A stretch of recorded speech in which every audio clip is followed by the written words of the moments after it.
મનમાં વિચારે કે આજે વિષ્ણુ સાથે લડવા નહીં જાઉં, પહેલા હું બ્રહ્માજીનું તપ કરીશ અને અજર અમર થવાનું વરદાન આપશે ને ત્યારે હું વિષ્ણુ ભગવાન સાથે યુદ્ધ કરવા જઈશ. મને કોઈ મારી શકશે નહીં, પરંતુ હમણાં મારે કાંઈ બોલવું નથી. માને સમજાવી હિરણ્યકશ્યપ મંદરાચલ પર્વત પર તપ કરવા જાય છે. હિરણ્યકશ્યપની પત્નીનું નામ કયાધુ હતું. હિરણ્યકશ્યપ પત્નીને મળવા જાય છે. ત્યારે પત્ની પૂછે છે કે તમે તપસ્યા કરીને ઘરે ક્યારે આવશો? ત્યારે હિરણ્યકશ્યપ કહે હું ઘરે ક્યારે પાછો આવું નહીં નક્કી નહીં. 10,000 વર્ષ તપ કરીશ, પછી અનેક સિદ્ધિઓ હાંસલ થશે, બાદ હું ઘરે પાછો આવીશ. આ કથાનો ઉલ્લેખ ભાગવતમાં કર્યો નથી, પણ વ્યાસજીએ વિષ્ણુ પુરાણમાં આ કથાનો ઉલ્લેખ કર્યો છે. હિરણ્યકશ્યપ બ્રહ્માજીના મંત્રનો જપ કરવા લાગ્યો, અન્નજળનો ત્યાગ કર્યો, સ્થિર આચરણ અને મન એકાગ્ર કરીને બેઠો. આથી દેવો ગભરાય એમને બૃહસ્પતિને પ્રાર્થના કરી કે કોઈ પણ રીતે હિરણ્યકશ્યપની તપસ્યાનો ભંગ કરો, વિઘ્ન નાખો, તેના તપનો ભંગ કરો. બૃહસ્પતિ પોપટ રૂપે મંદરાચલ પર આવ્યા છે. હિરણ્યકશ્યપ જ્યાં જગ્યા પર તપ કરવા બેઠા છે ત્યાં નજીક ઝાડ ઉપર બેસી નારાયણ નારાયણ બોલવા લાગ્યો છે પોપટ. હિરણ્યકશ્યપ મંત્રનો જપ કરવા લાગે, પોપટ નારાયણ નારાયણ બોલવા લાગે. હિરણ્યકશ્યપને થયું કે જે વિષ્ણુને મારવા હું તપસ્યા કરું છું તેનો આ પોપટ વારંવાર નામ લઈ રહ્યો છે. ખરા સમયે આ પોપટ અહીંયા આવ્યો, ક્યાંથી મરતો પણ નથી. આજે તપસ્યામાં બેસવા માટે શુભ દિવસ નથી, ફરી ક્યારેક આવીશ એમ વિચારી કંટાળીને સાયંકાળે પાછો પોતાને ઘરે આવતો રહ્યો છે. કયાધુ હિરણ્યકશ્યપને તે દિવસે પાછો આવેલો જાણી આશ્ચર્ય થાય છે. પતિ ક્રોધ સ્વભાવ જાણતી હતી, તેથી મૌન રહી. પતિની ખાનગી વાત જાણવી હોય ને તો કયાધુને ગુરુ કરજો. ભોજનમાં વચીકરણ હોય છે. નોકરોને આજ્ઞા કરી મારા પતિદેવ માટે હું રસોઈ બનાવીશ, એ જ હતી માનસ શાસ્ત્ર જાણકારી. સ્ત્રી માત્ર આટલું માનસ શાસ્ત્ર જાણતી હોય ને તો પતિ કેવી રીતે પ્રસન્ન કરવાની એને ખ્યાલ આવે. લોભીને વશ કરવા દ્રવ્યને કામે લગાડવું પડે. લોભીને વશ કરવો હોય ને તો રૂપિયા કામે લગાડવા પડે. હિરણ્યકશ્યપ અભિમાની છે, માટે તેને વશ કરવા એના બહુ વખાણ કરવા જોઈએ. ભોજે કાલિદાસને એકવાર પૂછેલું ભોજરાજાએ કે આ દુનિયામાં ખાંડ કરતા પણ વધારે શું ગળ્યું છે? એટલે કાલિદાસે ફટ દઈને જવાબ આપ્યો કે વખાણ. ખાંડ કરતા પણ વખાણ ગળી છે. કયાધુએ પતિ માટે જાતે રસોઈ બનાવી તેમની પાસે બેસીને જમાડવા લાગી. કયાધુ પોતાની સેવાથી પતિને પ્રસન્ન કરીને પૂછે છે નાથ ઇન્દ્રાદિ દેવો આપનાથી થર થર કાપવા લાગે. જ્ઞાની છો, આપના જેવો વીર થયો નથી, થવાનો નથી, તો હું ભાગ્યશાળી આપના જેવા પતિ મને મળ્યા. આપ ધારેલું કામ પાર પાડવા આવ્યા છો, વગર પાછા ફરશો નહીં. પણ મને લાગે છે આજે જરૂર કોઈક અજુકતો પ્રસંગ બન્યો હોય તો જ તમે પાછા આવો, નકર તમે ધારેલું કામ પાછું પાડ્યા સિવાય પાછા આવો નહીં. હિરણ્યકશ્યપ કહે કામ કર્યા વગર હું પાછો ન આવું. પણ એક વિઘ્ન આવ્યું. જ્યાં હું તપ કરવા બેઠો હતો ને ત્યાં એક પોપટ આવીને ઝાડ ઉપરથી બેસી નારાયણ નારાયણ બોલવા લાગ્યો. આથી મારા જપમાં વિઘ્ન થવા લાગ્યું. એટલે ફરી કોઈક વાર વિચાર કરી પાછો આવ્યો છું. કયાધુને આનંદ થયો કે આજ વિચારે છે મારા પતિ કોઈ દિવસ નારાયણનું નામ ન લેતા, ભગવાનનું નામ ન લેતા. અને આજે વાત વાતમાં ભગવાનનું નામ લે છે. જો હું એમને કહીશ કે નારાયણની ધૂન કરો તો એ માને એવા નહોતા કે તમે નારાયણની ધૂન કરો તો એ ન માને. ભારે અભિમાની છે, જેથી કોઈ યુક્તિ કરવી પડશે. પતિ પાપ કરતા હોય ને ત્યારે કોઈ પણ યુક્તિ તેને પાપ કરતા અટકાવજો. તમારો પતિ કોઈ દિવસ પાપનું કામ કરતો હોય ને તો એને અટકાવજો. તે પતિ પત્ની નાસ્તિક હોય તો તેને ધર્મ અને ભગવાનના માર્ગે વાળજો. જે સ્ત્રીનો પતિ નાસ્તિક હોય, ધર્મથી વિમુખ હોય, એને ધર્મના માર્ગે વાળવો એ પત્નીનો ધર્મ છે. આ પતિવતા નારીનો કયાધુએ મનમાં થયું કે મારા પતિ સાથે આજે યુક્તિથી એવો વાર્તાલાપ કરું કે તે વારંવાર અજાણપણે પણ નારાયણનું નામ લેવું પડે. ભોજન થયા પછી શયન વખતે કયાધુ પતિના ચરણ સેવા કરવા લાગી. વખતે પૂછે છે આપે ભોજન વખતે જે વાત કરી પણ મારું ધ્યાન બરાબર સમજાણું નહીં, તમે શું કહેતા હતા? એટલે હિરણ્યકશ્યપ કહે મેં મંદરાચલના વનમાં જઈ એકાંત જગ્યાએ બેસી જપ કરતો હતો, ત્યાં એક પોપટ આવીને નારાયણ નારાયણ બોલવા લાગ્યો. એટલે મારા જપમાં ભંગ પડ્યો. ધ્યાનમાં કયાધુ કે પોપટ ઝાડ ઉપર બેસી શું બોલતો હતો? હિરણ્યકશ્યપ કહે નારાયણ નારાયણ. કયાધુ કે પોપટ બોલતો હોય તેવું ક્યાંય સાંભળ્યું નથી. ખરેખર પોપટ બોલ્યો તો? હિરણ્યકશ્યપે હા મેં સાંભળ્યું ને, મારા હકા કાને સાંભળ્યું. નારાયણ બોલ્યો તો. નારાયણ નારાયણ કેવા લાગ્યું. બિચારો હિરણ્યકશ્યપુ કામ અવશ્ય થયેલો એટલે કયાદો જેમ પૂછે તેમ જવાબ આપા કરે છે. હિરણ્યકશ્યપુ ને કયાદો આ પ્રકારે વાર્તાલાપ વારંવાર કરે છે. વારંવાર નારાયણનું નામ લઈ રહ્યા છે. તે સમયે કયાદોને ગર્ભદાન થયું છે. એ વખતે પ્રહલાદજી માતાના ઉદરમાં આવ્યા છે. આથી હિરણ્યકશ્યપુ રાક્ષસ હતો, એમના છતાં પ્રહલાદજી મહાન ભગવત ભક્ત બન્યા હતા. આપણને એમ થાય કે રાક્ષસને ઘેરે ભગવાન ભગવત ભક્ત, પણ આ રીતે ભગવાન પ્રહલાદજી ઉદરમાં આવ્યા હતા. નારાયણ નારાયણ બોલતા હતા ત્યારે આ પ્રહલાદજી ઉદરમાં રહ્યા હતા, એટલે ભગવત ભક્ત બન્યા છે. કયાદુની ગર્ભાવસ્થાથી હિરણ્યકશ્યપુ પાછો તપ કરવા ગયો. 36,000 વર્ષ સુધી તપસ્યા કરી, અન્નજળનો ત્યાગ કર્યો. ઘણા કષ્ટ વેઠા. કળિયુગમાં અન્નજળ સમળ પ્રાણ છે. અન્નજળ પ્રાણ રહેતો નથી. અન્નજળ વગર પાન ન રહે. આ તો સતયુગની વાત છે. સતયુગમાં અસ્થિમય પ્રાણ હતા.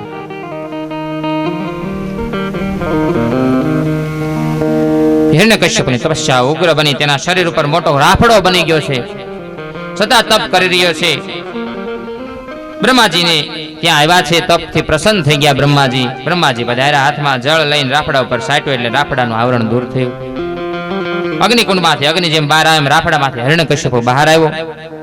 બ્રહ્માજી પૂછે, બોલ તારી શી ઈચ્છા છે? તારે શું જોઈએ છે? શા માટે એટલી તપસ્યા કરે છે ઘોર?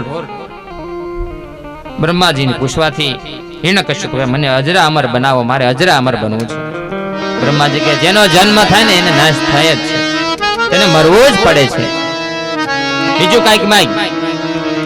હિરણ્યકશ્યપુ હું દિવસે ન મરું, હું રાત્રે ન મરું, હું અંદર ન મરું, હું બહાર ન મરું, શસ્ત્રથી ન મરું, અસ્ત્રથી ન મરું, પશુથી ન મરું, માનવીથી ન મરું, એવું વરદાન આપો.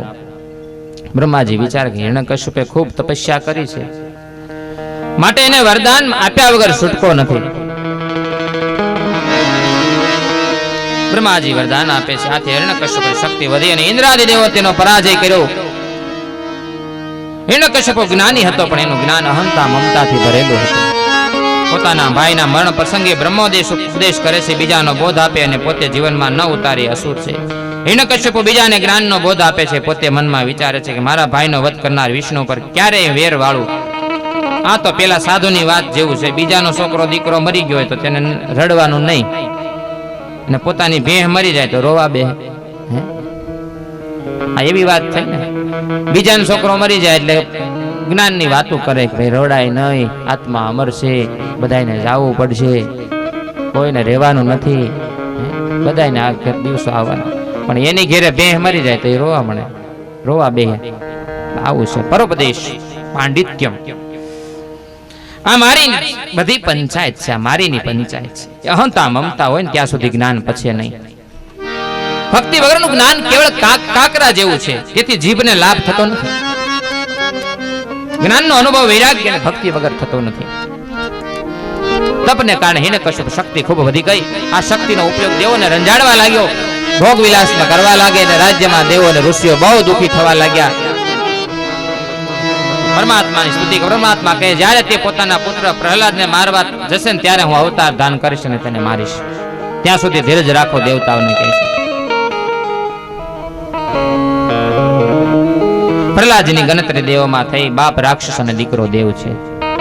હિરણ્યકશ્યપ ત્યાં પ્રહલાદનો જન્મ થયો. પ્રહલાદ ધીરે ધીરે મોટા થાય છે. પ્રહલાદજી જન્મથી જ મહાન ભગવત ભક્ત હતા. પૂર્વજન્મમાં મહાયોગ ભક્ત છે. તે સર્વને આનંદ આપતા હતા.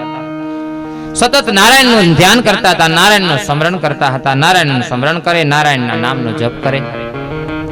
પ્રહલાદજી 5 વર્ષના થયા એટલે હિરણ્યકશ્યપુ દૈત્યોના ગુરુ કુલગુરુ શુક્રાચાર્યના પુત્રો ચંડ અને અમર્કને ચંડામર્કને બોલાવીને કહે કે આ બાળકને રાજનીતિ ભણાવો તમે.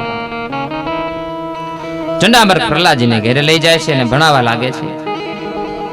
રાજનીતિનું શિક્ષણ આપે, પરંતુ ગર્ભમાંથી આવ્યા ત્યારથી પ્રહલાદને ભક્તિનો રંગ લાગ્યો છે.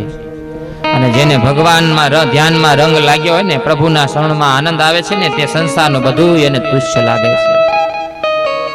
પ્રહલાદને ભગવાન વાસુદેવ પર સ્વાભાવિક પ્રીતિ હતી. શ્રી કૃષ્ણના હૃદય એવું ખેંચી લીધું હતું કે જગતની શુદ્ધ બુદ્ધ રહેતી નથી.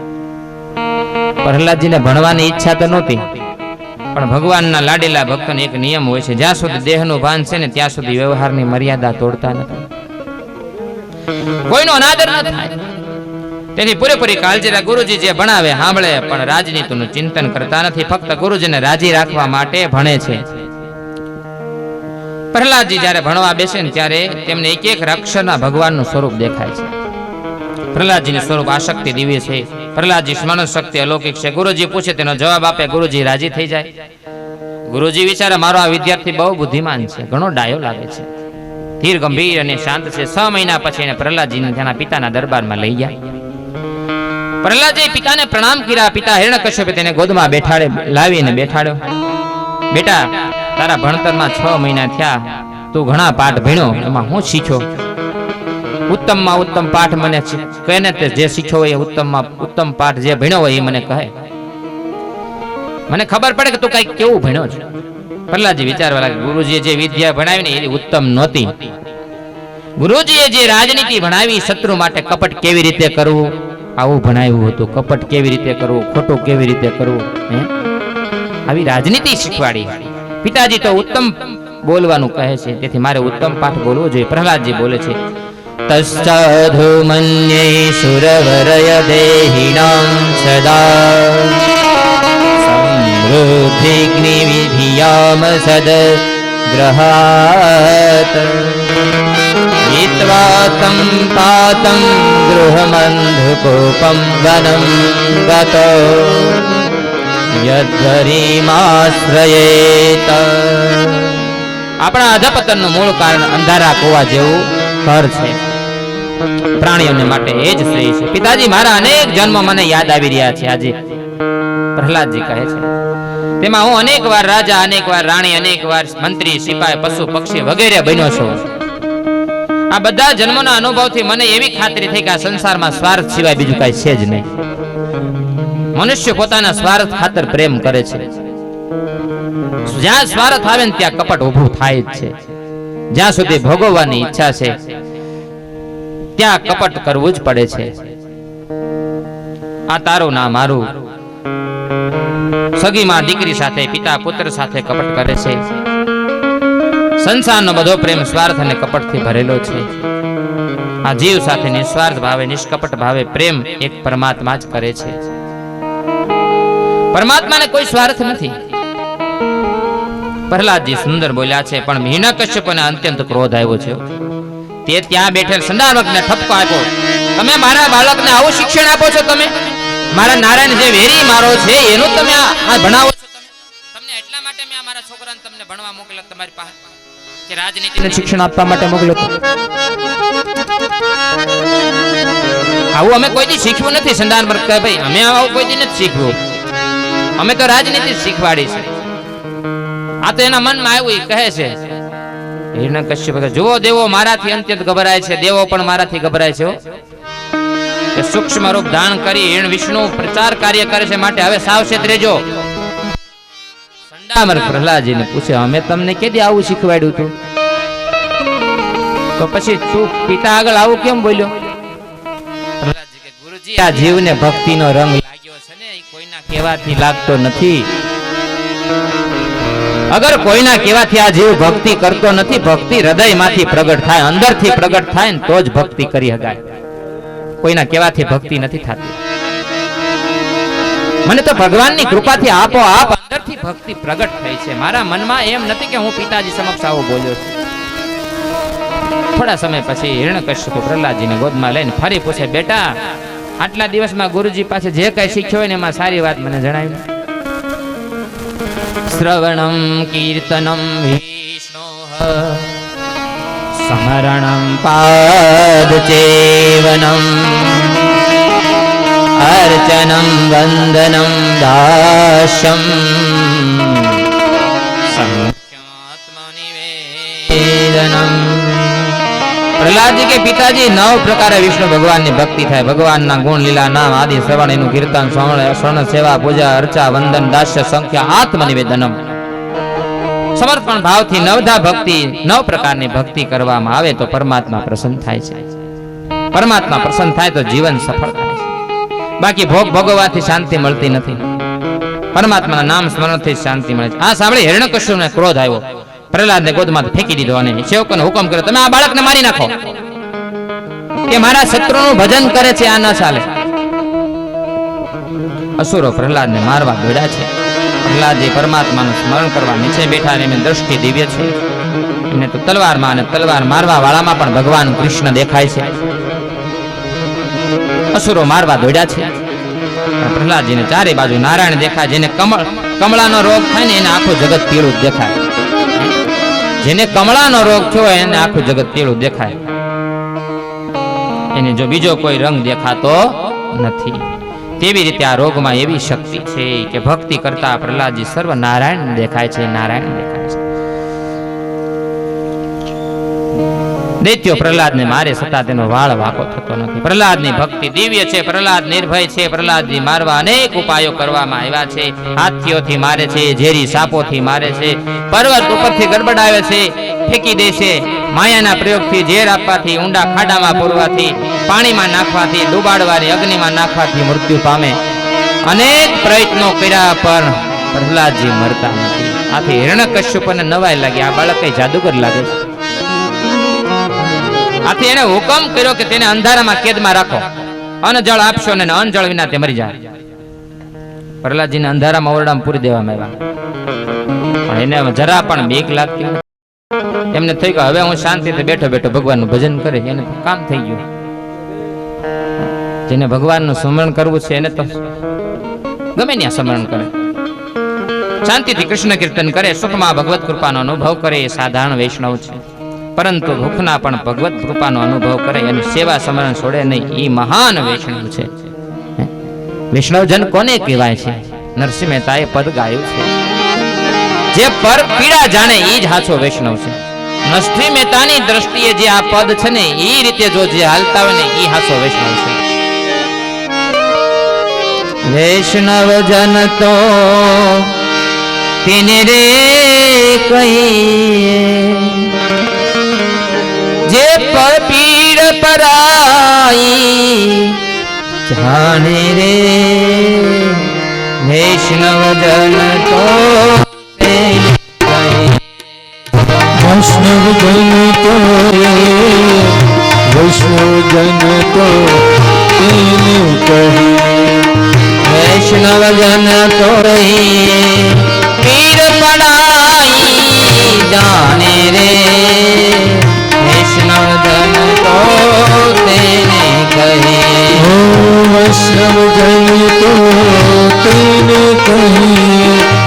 પીડ પરાઈ જાણે રે. વૈષ્ણવ જન તો તેને કહી. પર દુખે ઉપકાર કરે તો મન અભિમાન ન આને રે. વૈષ્ણવ જન તો તેને કહીએ. પર દુખે ઉપકાર કરે તો મન પીડાય આવે રે. વૈષ્ણવ જન તો તેને કહીએ. વૈષ્ણવ જન તો તેને કહીએ. જાણે ને એ વૈષ્ણવ કહેવાય. પર દુખે ઉપકાર કરે, બીજાના દુઃખમાં જોઈને ઉપકાર કરે ને એ વૈષ્ણવ કહેવાય. અને એ ઉપકાર કરે ને તો મનમાં અભિમાન ન લાવે, એ વૈષ્ણવ કહેવાય. એ વૈષ્ણવ અંધારા ઓરડે પૂરી દીધા છે પ્રહલાદજીને.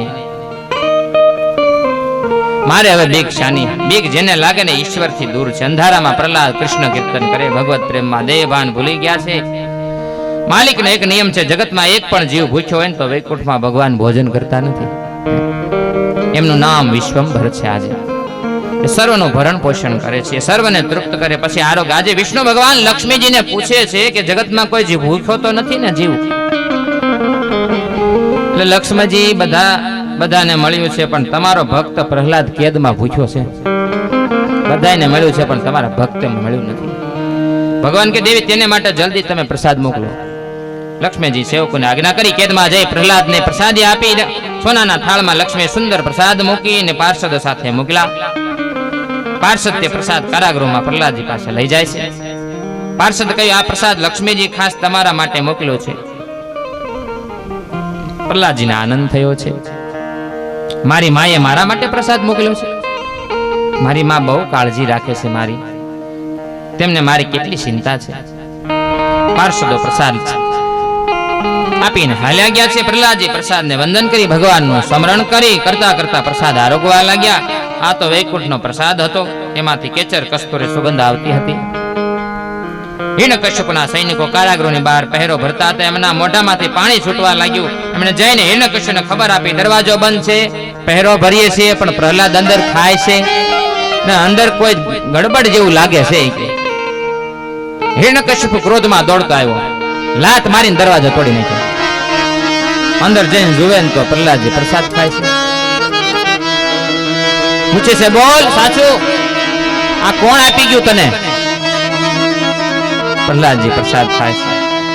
પ્રહલાદજી કે માના ઉદરમાં હતો ને ત્યારે જેમણે મારું પોષણ કર્યું હતું ને એ જ આ મારું પોષણ કરવા આવ્યું છે. માના ઉદરમાં હતો ને ત્યારે મારું જેણે પોષણ કર્યું ને એને આજ મને પ્રસાદ આપવા આવી હતી. હિરણ્યકશ્યપ વિચારે છે કે આ કોઈ પણ ઉપાય મરતો નથી. આ બાળક મને મારવા માટે આવ્યો કે શું? તે ગભરાયો. ત્યાં તો સંદાર આવે છે. રાજાનો નિસ્તેજ ચહેરો જોઈને કહે છે કે એ તો બાળક છે, થોડા દિવસ પછી ભૂલી જાહે.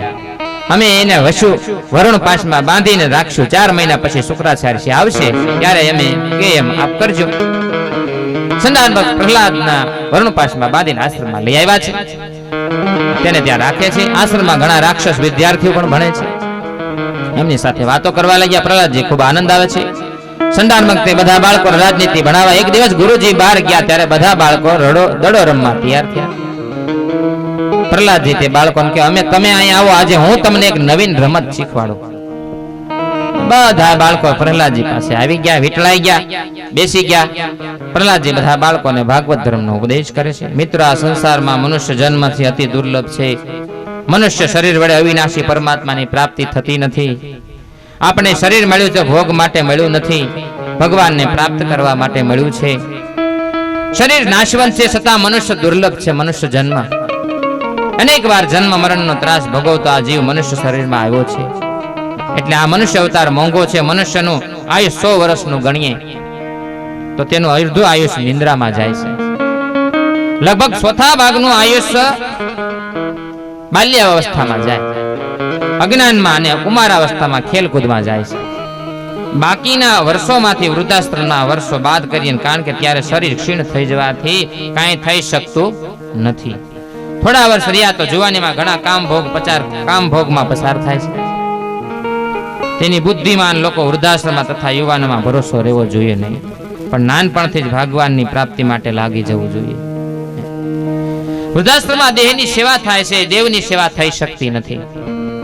આપણે કે ઘટપણમાં ગોવિંદ ગુણ ગાશું પણ કાંઈ થતું નથી. દેહની સેવા થાય છે, દેવની સેવા નથી થતી ઘટપણમાં. માટે દરેક ડાયા પુરુષે પોતાના આત્મકલ્યાણ માટે પ્રયત્ન કરી લેવો જોઈએ. મનુષ્ય આત્મકલ્યાણ માટે કેવો પ્રયત્ન કરવો જોઈએ? જ્યાં સુધી શરીર રૂપી આ ઘર સ્વસ્થ છે, વૃદ્ધાશ્રમનું આક્રમણ થયું નથી, ઇન્દ્રિયોની શક્તિ ક્ષીણ થઈ નથી, આયુષ્યનો ક્ષય થયો નથી, ત્યાં સુધીમાં બુદ્ધિમાન મનુષ્યએ પોતાના આત્મકલ્યાણ માટે પ્રયત્ન કરવા જોઈએ. તતો પતે કુશલ ક્ષેમાય મયમાશ્રિત શરીર પૌરુષમ યાવન વિપદતે પુષ્કકલમ. આપણા મસ્તક પર અનેક પ્રકારના ભયો છવાયેલા છે. એથી આ શરીર એ છે કે ભગવત પ્રાપ્તિ માટે પ્રયત્ન કરો. મનુષ્યને દુઃખ માંગતો નથી, છતાં અચાનક દુઃખ આવીને ઊભું રહે છે. કોઈ એવી માનતા રાખતો નથી કે મને તાવ આવે તો હું સત્યનારાયણની કથા કરાવીશ. તેમ છતાં તાવ તો આવે જ છે. તાવની કોઈ માનતા કરી કે મને તાવ આવે તો હું ભગવાન સત્યનારાયણની કથા કરું, તોય તાવ તો આવે જ છે. વગર પ્રયત્ને પ્રારબ્ધ પ્રમાણે દુઃખ આવે જ છે. તેમ વગર પ્રયત્ને પ્રારબ્ધ પ્રમાણે સુખ પણ મળે છે. સુખ દુઃખ પ્રારબ્ધને આધીન છે. જેના પ્રારબ્ધમાં સુખ લખ્યું નથી તે બંગલામાં પણ દુઃખી થાય છે. આપણને એમ થાય કે બંગલા વાળા સુખી છે, સાચી ખોટી વાત છે.